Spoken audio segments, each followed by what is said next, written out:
আজকে আমি দেখাচ্ছি জামের জুস।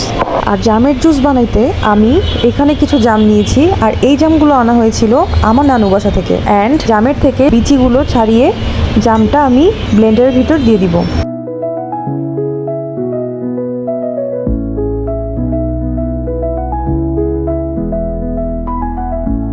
সাথে কি কি অ্যাড করেছি, প্রথমে আমি চিনি দিয়েছি পরিমাণ মতো, অ্যান্ড দিয়েছি বিট লবণ।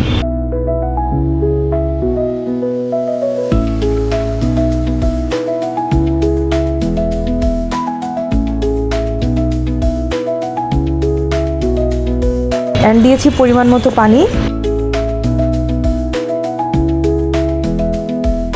অ্যান্ড একটা কাঁচামরিচের অর্ধেক দিয়েছি। একটা স্পাইসি একটা ফিল আসবে, দিয়ে এটাকে ভালো মতো ব্লেন্ড করেছি।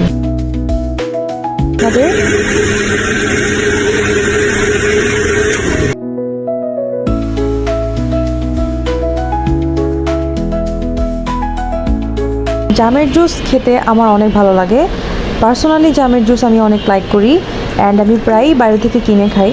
বাট আজকে যখন বাসায় জাম ছিল, তো আমি আর দেরি না করে ঝটপট করে বানিয়ে ফেলেছি। আর এটা কিন্তু দোকানের মতোই হয়েছে, খেতে কোনো অংশেই আমার কাছে কম মনে হয়নি। তো এই যে বানিয়ে ফেলেছি।